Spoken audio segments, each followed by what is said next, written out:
ছবির মতো সুন্দর চোখ দুটোতে একবার চোখ বুলিয়ে ক্যানভাসের তুলির টান দিল সৌম্য, ওরফে সৌমেন্দু সেন।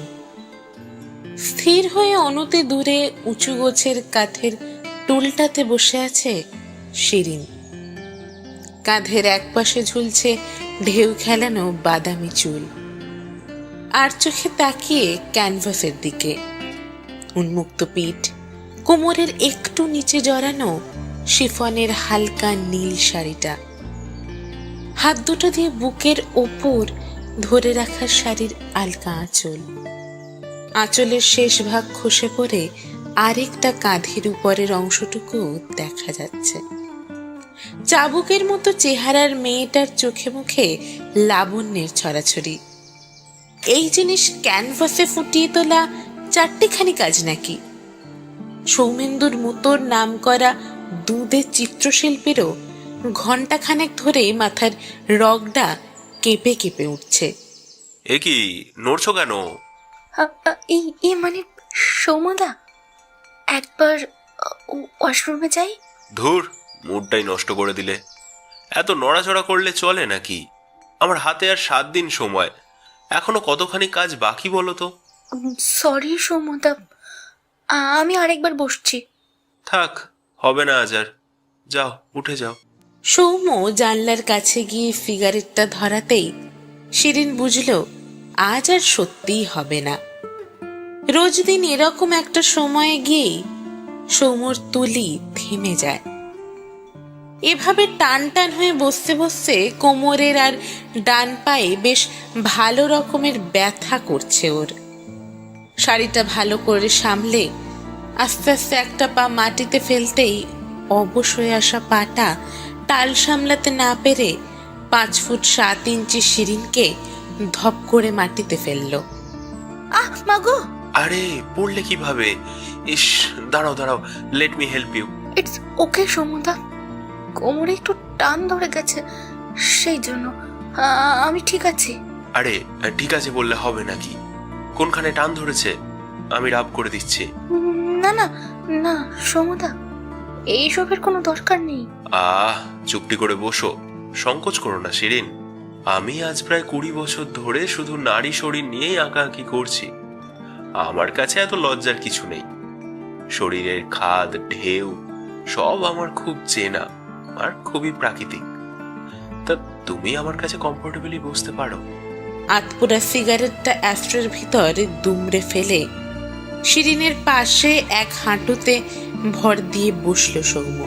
এই এই এই এই জায়গাটা না, আর একটু উপরে। এখানে? হ্যাঁ। আঘাতপ্রাপ্ত অংশে ডান হাতের তালু দিয়ে মালিশ করার মতো ঘষতে ঘষতে সৌম্য বলল, প্রথম প্রথম কাজ করছো তো, মাসল টেন্ডন লিগামেন্ট গুলো এখন অতটা ফ্লেক্সিবল হয়নি। তা প্রথম দিকে একটু আধটু এমন হয়। আরো যত বেশি কাজ করবে দেখবে এসব টান ধরা ব্যথা কোথায় উধাও হয়ে গেছে। এবার একটু ভালো লাগছে? শিরিন, এই কি হলো? কই কিছু না তো। তাহলে ব্যথা কমেনি? হ্যাঁ সৌমদা, অনেকটা বেটার লাগছে। হঠাৎ অন্যমনস্ক হয়ে গেলে যে, কি ব্যাপার? না কিছু না, এমনি। আমি চেঞ্জ করে আসি। সাবধানে ওঠো, আমার হাতটা ধরো। সৌম্যর হাতে ভর দিয়ে শিরিন ধীরে ধীরে উঠে দাঁড়িয়ে পাশের রুমে শাড়ি বদলাতে গেল। সামনের আয়নাটাতে চোখ পড়তেই আটকে গেল ওর চোখ দুটো। এত সুন্দর দেখতেও, এতটা মসৃণ ওর ত্বক। কোমরের ভাঁজে হাত বুলিয়ে ঠোঁটের কোণে বাঁকা হাসি ফুটল ওর। পাহাড়ের ঢাল বেয়ে নেমে আসা নদীর মতো শিরিনের শরীরটা। সৌম্যর স্পর্শ করা জায়গাটাতে যেন অগ্নুৎপাত হয়ে চলেছে কয়েক মিনিট ধরে। মুখে না বললেও সৌম্যর প্রতি শিরিনের দুর্বলতার কথা কেউ জানুক বা না জানুক, সৌম্য জানে। সৌম্য যদিও বিন্দুমাত্র দুর্বল নয়, যদি হতো তবে ওদের মাঝে তিস্তা বয়ে যেতে পারত না। হলদে হ্যান্ডলুমটা পরে চুলটাকে ক্লাচার দিয়ে মাথার উপর তুলে বেরিয়ে এলো শিরিন। এই শিরিন, হাত পুড়িয়ে কোনো রকমের ডিম পাউরুটি বানালাম, খাবে এসো। সৌমদা, এইসবের আবার কি দরকার ছিল? তা বললে চলে? আমার তো খিদে পায় না কি? তা আমাকেই বললে পারতে, আমি করে দিতাম। আর তো একটা মাস আরাম করে নাও, তারপর বিয়ে হয়ে গেলে খেটে খেটে জান কয়লা হয়ে যাবে। তোমার বৌদি তো রাত দিন বলে আমায়, আমাকে বিয়ে করার পর থেকে ওর শখ আহ্লাদ সব চুকে বুকে গেছে। বৌদির জীবনের সাথে আমার জীবনের তুলনা করো না সৌমদা। তোমাদের এত বড় বাড়ি, এত প্রাচুর্য, বৌদি ওসব এমনি মজা করে বলে। সেখানে আমার হবু শ্বশুর বাড়ি 7 শরিকের ভাগাভাগি, এক উঠোন, কলতলার ঝগড়া, জিতের আয়ই বা কতটা। মাঝে মাঝে ভীষণ ভয় করে জানো তো, ওই বাড়িটাতে আমি টিকে থাকতে পারবো তো? আর যদি টিকে থাকতে না পারি, তবে আমার ফিরে আসার জায়গা নেই। বাবার শেষ কিছু সঞ্চয় দিয়ে আমার বিয়েটা দিচ্ছে, তারপর তারপর আর আমায় টানতে পারে? তোমাদের সম্পর্কটা তো বেশ অনেক দিনেরই, এতদিন পরে এরকম মনে হচ্ছে কেন হঠাৎ? তুমি তো আগে থেকেই জানতে ওর ঘরবাড়ির অবস্থা। অনেক দিন সমুদা, সেই আমি যখন ক্লাস 6 আর ও ক্লাস 9, তখন থেকে। সেই সময় চোখে মুখে এত স্বপ্ন আর রঙের ঝলকানি থাকে যে মানুষ বাস্তবতা দেখতেই পায় না। সময় যত এগিয়ে চলে, বাস্তবতা, তিক্ততা এগুলো ওই প্রেম ভালোবাসার জায়গা দখল করে বসে। না শিরিন, এভাবে বলো না। আফটার অল ছেলেটা তোমায় ভীষণ ভালোবাসে। হ্যাঁ, সেই জন্যই বাবা মায়ের মুখ চেয়ে আর দ্বিমত করিনি। আজকাল ভালো ঘরের ছেলেরা শুধু রূপের প্রেমে পড়ে না, তারা ব্যাকগ্রাউন্ড দেখে, লেখাপড়া, স্ট্যাটাস, স্ট্যান্ডার্ড সবটাই দেখে। সেগুলো কোনোটাই আমার নেই, তাই আমার আর দুবার ভাবার মতো অপশনও ছিল না। যাকে কপাল বলে হয়তো এটাকেই। ছাড়ো এসব কথা। ডিম পাউরুটিটা কিন্তু দিব্যি বানিয়েছ। যা কি যে বলো, তিস্তার মতো হয়নি। ওর হাতের রান্না খেয়ে খেয়ে আমার খুব বদভ্যাস হয়ে গেছে। 5 তারা রেস্তোরাঁতেও আর মন গলে না আজকাল। বৌদিকে খুব ভালোবাসো, তাই না সৌমদা? শিরিনের প্রশ্নে অল্প হাসে সৌম, তারপর বলে, ভালো না বেশে উপায় আছে ভাবছো? বছর 10 আগে কলেজ ফিরতি বাসে জুনিয়র মেয়েটাকে বলেছিলাম তোর ছবি আঁকবো, এক কথায় রাজি হয়ে গেছিল। তারপর 2-3 মাস সময়, এত ভালোবেসে ফেললাম পাগলিটাকে। 17 জুলাই একটা এক্সিবিশনের জন্য আঁকছিলাম। আমার এই আঁকার ঘরেই বাবা মা গেছে ফুলপিসির বাড়ি। তারপর তারপর তিস্তা, তোর চোখ দুটো এত সুন্দর কি করে বলতো? দিঘির মতো জল টলমলে, দেখলে মনে হয় কাজল আর আইলাইনার দিয়ে সেই দিঘির ঘাট বাঁধিয়েছিস। কতক্ষণ ধরে চেষ্টা করলাম, আঁকতে আর পারছি না। ধ্যাত, ছাড়ো আমায়, অসভ্য একটা। আঁকার দিকে মন আছে তোমার? তাহলে কোন দিকে মন আছে বলতো? দুষ্টুমি করার দিকে। কি, ছাড়ো ছাড়ো, সন্ধে হয়ে গেছে, বাড়ি ফিরতে হবে তো আমায়। না, আজ আর তোকে যেতে দেব না।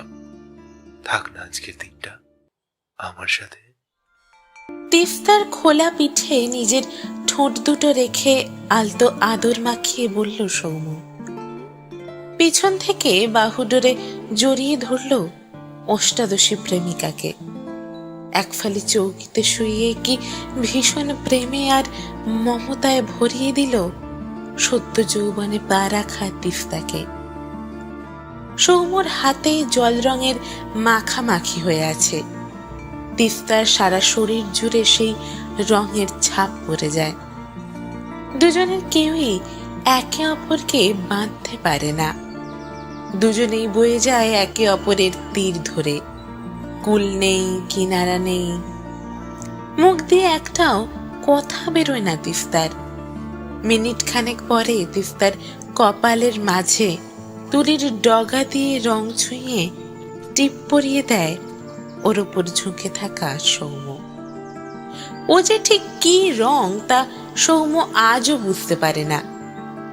কাঞ্চনজঙ্ঘার বরফ মাখা চূড়োয় যদি সূর্যের আলো গলিয়ে গলিয়ে ফেলা হয় তাহলে সম্ভবত ওই রংটাই হবে, নাকি পুরীর সমুদ্রে সূর্যটা ধরে চুবিয়ে দেওয়ার পর সমুদ্রের যে রং হয় সেটা, কে জানে।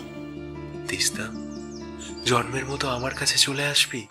বাবাকে গিয়ে বলো আর 2-3 বছর যাক, তারপর জন্ম জন্মান্তরের মতো তোমার কাছে চলে আসবো।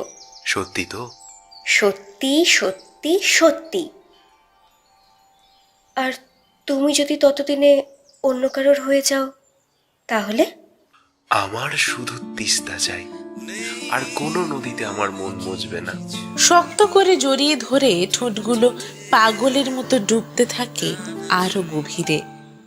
জানলা দিয়ে আসা চাঁদের মায়ামাখা আলোয় লুটোপুটি খায় দুটো মন, দুটো প্রাণ আর দুটো শরীর। যাক নাম ডেকে যায় সেই আগে তোকে যায় সে যে সেই তাকালে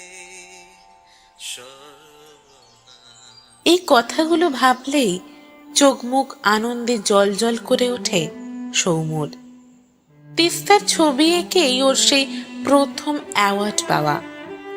এখন অবশ্য বহুদিন তিস্তাকে ক্যানভাসে বন্দি করেনিও। তিস্তার স্কুলের ব্যস্ততা, ছোট্ট তিতিরের হাজারো বায়নাক্কা সামলে যখন সৌম্যর কাঁধে মুখ ঝুঁকিয়েও বসে, তখন সেই ক্লান্ত মুখে রং মাখাতে ভীষণ মায়া হয় সৌম্যর। তাছাড়া তিতির আসার পর তিস্তার শরীরের ভাঁজগুলোই তেমন আর্টিস্টিক সৌন্দর্যটা নেই। চামড়ার জৌলস কমেছে, সেই টান টান ফিগারের এদিকে ওদিকে আজকাল অনেক খুঁত দেখতে পায় সৌম্যর শিল্পী চোখ দুটো। শিল্পীর চোখ তো আজীবন নিখুঁত তুলির টান খোঁজে।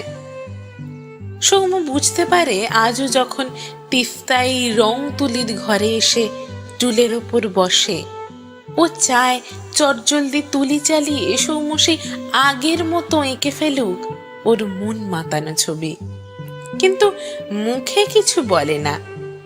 সৌম্যর ব্যস্ততা এখন অনেক।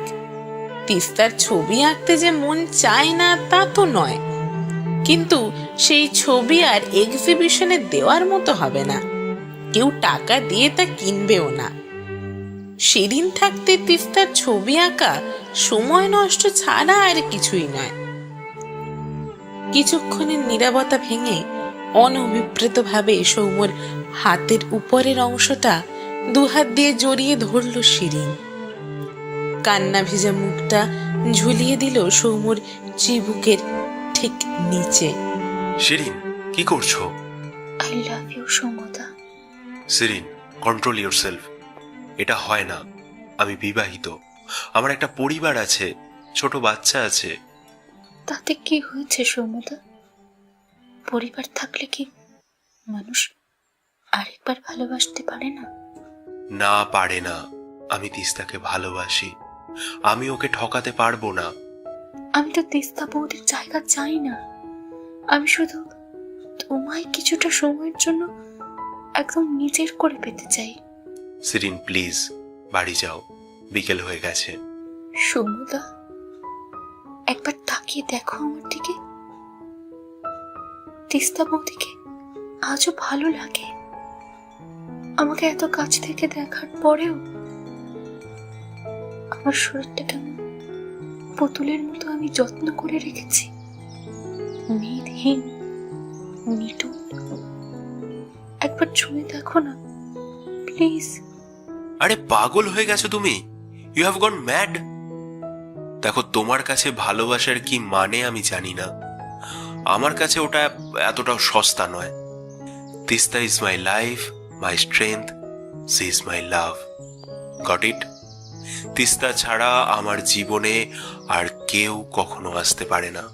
আমি আসবো না তোমার জীবনে। আমি তোমার কাছে একটু আদর চাই জাস্ট। আমার জীবনটা শেষ হয়ে যাচ্ছে। আমি জিতকে ভালোবাসি না। ওটা আমার অপরিণত মস্তিষ্কের একটা ভুল পদক্ষেপ, যেটা সারা জীবন আমার পিছু পিছু ধাওয়া করবে। আমি তোমায় ভালোবেসে ফেলেছি সৌমদা।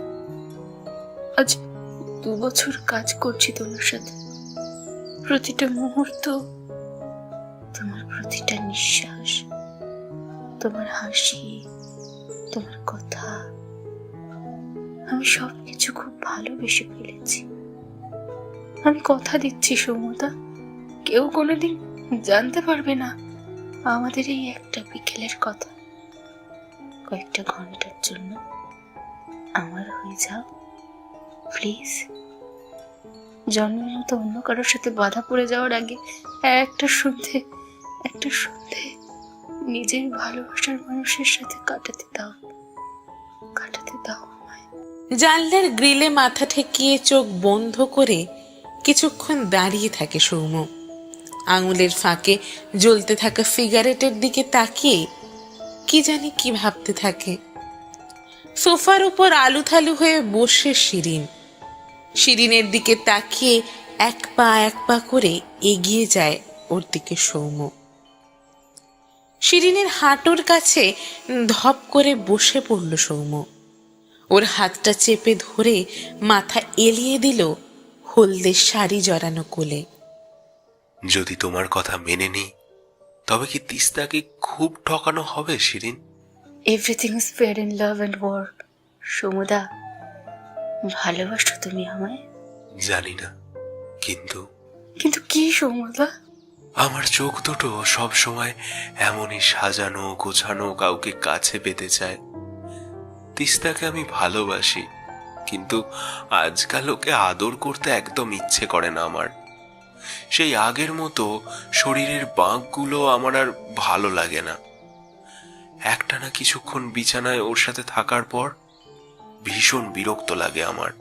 সমুদা, আমি সারা জীবন তোমার জন্য ঠিক এমন ভাবে গুছিয়ে রাখবো, কেউ জানবে না। গোটা পৃথিবীর নজর বাঁচিয়ে আমি আর তুমি বাসবে তো? জানি না, তবে আজ খুব ইচ্ছে করছে। আমি জানি আমি ভুল করছি। কোনো ভুল নেই ভালোবাসায়। আমার কাছে এসো। লিভিং রুমের সোফায় আলিঙ্গনবদ্ধ হয়ে উন্মত্ত চুম্বনে ডুবে গেল সৌম্য শিরিন।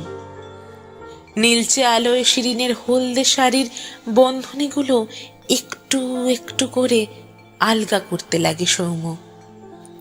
এমনই একটা শরীরেও ডুবে থাকতে চায়। শিরিন আজ সেই সুযোগ করে দিয়েছে। বুকের ভিতর অপরাধ বোধ দানা বাঁধলেও শরীরের উপর আর কোনো নিয়ন্ত্রণ নেই সৌম্যর।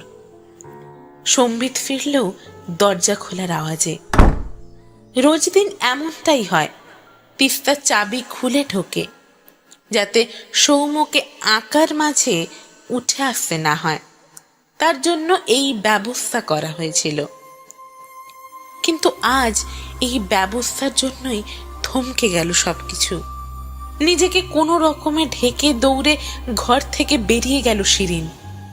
সৌম্য বাকশূন্য হয়ে বসে রয়েছে। কি করবে কি বলবে কিছুই বুঝতে পারছে না। তিস্তাও জানে না এমন সময় ঠিক কি বলা উচিত ওর। কোনোদিন স্বপ্নের ঘোরেও এমন ঘটনার কথা যে তিস্তা কল্পনাও করেনি। আর চাক্ষুষ করে এসে কি বা বলতে পারে? শুধু ওর চোখ দুটো থমথমে। যে দিঘি চোখের প্রেমে সৌম্য পড়েছিল ঠিক তেমনি। সৌম্য অপলক দৃষ্টিতে তাকিয়ে থাকে ওর দিকে। আজও তবে অতটাই সুন্দর তিস্তা? ঠিকই তো, পাহাড়ি নদীর গতিপথ পাল্টায়, কোথাও খরস্রোতা, কোথাও শান্ত স্থূল, কিন্তু সৌন্দর্য হারায় না। দোষটা সৌম্যর চোখের।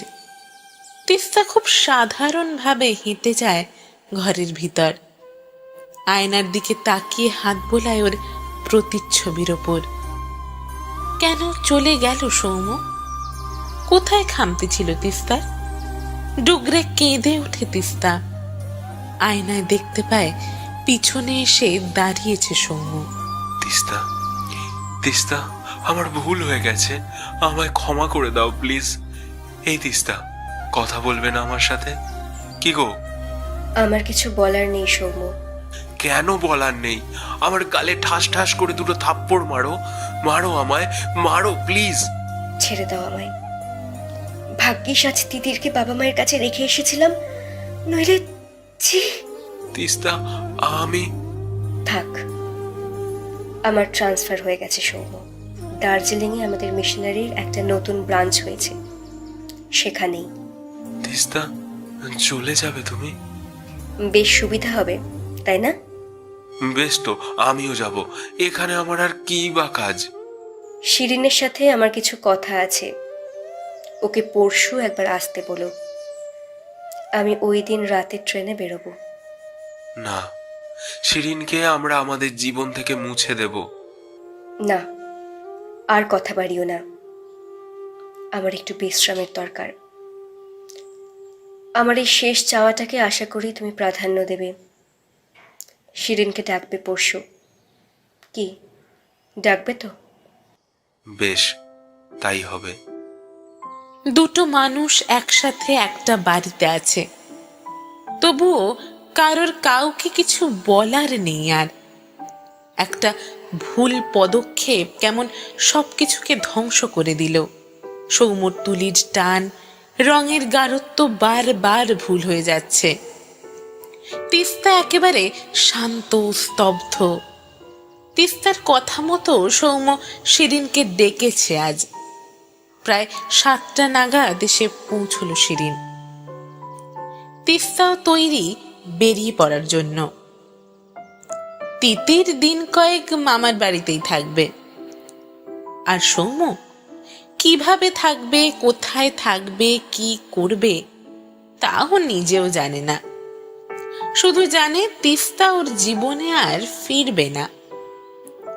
সেই ছোটবেলার প্রেম, সেই আগের তিস্তাকে বরাবরের মতো হারিয়ে ফেলেছে সৌম্য। যেমনটা হওয়ার কথা ছিল আর কি। শিরিন এসে দাঁড়াতেই একগাল হেসে ওর সামনে এসে দাঁড়ালো তিস্তা। এদিকে এসো শিরিন। বৌদি, আমার ভীষণ ভুল হয়ে গেছে, পারলে আমাকে ক্ষমা করো। কিছু ভুল করনি তুমি। আমার প্রতি যদি কেউ ভুল করে থাকে তবে সেটা সৌম্য, তোমার ভুল নেই। আমি চাই সৌম্যর সারা জীবনের সঙ্গী হও তুমি। কি বলছো বৌদি? না করো না শিরিন। ওই দিনের ঘটনা বাইরে জানাজানি হলে তোমার হবু সংসারটাও বাঁচবে না। লজ্জায় মরে যাওয়া ছাড়া তোমার আর কোনো চয়েস থাকবে না। তার চেয়ে এইটাই বেস্ট ওয়ে আউট নয় কি? কিন্তু বৌদি, আর কথা না। আমি সাজিয়ে দেবো তোমায় আজ আমার মনের মতো করে। আমার শাড়ি, আমার গয়না, আর সৌম্যর ফেভারিট শেডের লিপস্টিক দিয়ে। ও রঙের ব্যাপারে ভীষণ চুজি, জানো তো।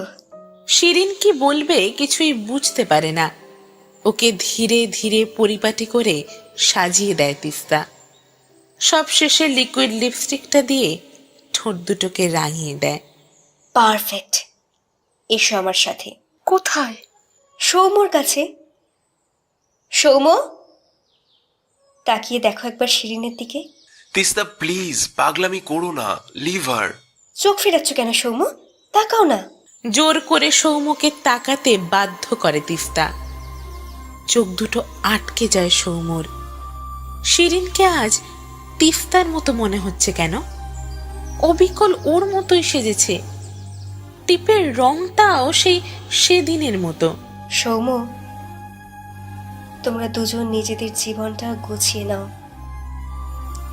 শিরিনকে ফিরিয়ে দিও না। এসব জানাজানি হলে ওর জীবনটাই নষ্ট হবে। কথাটা বলে চুপচাপ সাইড ব্যাগটা কাঁধে ঝুলিয়ে বেরিয়ে পড়ে তিস্তা। সৌম্য ধপ করে বসে পড়ে সোফায়। শিরিন যে কি করবে বুঝতে পারে না, তবুও লোভ হয় এই সংসারটাকে নিজের করে নিতে, সৌম্যকে নিজের করে নিতে। সমুদা, বলো শিরি। কি হবে এবার? জানি না। আমায় রেখে নাও প্লিজ। না, আমি জিতের কাছে ফিরতে পারবো না। তুমি না রাখলে আমি সুইসাইড করতে হবে। কেন? তেমন তো কথা ছিল না। কিন্তু বাস্তব সেটাই, জিতকে বিয়ে করে ওকে ঠকানো হবে। তিস্তা বৌদি আর ফিরবে না। জানি, ওর সাথে মস্ত অন্যায় করেছি আমি। তাহলে আমাকে নাও প্লিজ। সৌম্যর কোলে ঝাঁপিয়ে পড়ল শিরিন। জড়িয়ে ধরে পাগলের মতো চুম্বনে মত্ত হলো ওরা। ধীরে ধীরে দুটো শরীর শিথিল হতে লাগলো, দম বন্ধ হতে লাগলো দুজনের। শরীরগুলো যেন বেঁকে যাচ্ছে। সোফা থেকে ওরা মাটিতে পড়ে কিছুক্ষণ ছটফট করতে করতে চিরকালের মতো নিস্পন্দ হয়ে গেল। শিরিন নেই, সৌম্য আর নেই। বেশ অনেকবার সৌম্যর নাম্বারটা ডায়াল করেও উত্তর পায়নি তিস্তা। বাধ্য হয়ে দুশ্চিন্তাগ্রস্ত মেয়েটা ফিরে এসেছে। দরজা ঠেলে ঢুকেই ওর সারা শরীর ঠান্ডা হয়ে গেল। ও তো লিপস্টিকে মারাত্মক বিষ স্ট্রিকলিন মিশিয়েছিল শিরিনকে শেষ করে দিতে। কিন্তু সৌম্যর কি হলো? সৌম্যর শরীরটা ঠেলে সোজা করতেই তিস্তার কান্নায় গোটা বাড়ি কেঁপে উঠল। সৌম্য, সৌম্য, সৌম্য ওঠো না। সৌম্য কি হয়েছে? হ্যাঁ সৌম্য, সৌম্য তুমি তো বলেছিলে তুমি শিরিনকে ভালোবাসো না। তাহলে সৌম্য ওঠো না। সৌম্য প্লিজ, সৌম্য ওঠো, সৌম্য ওঠো।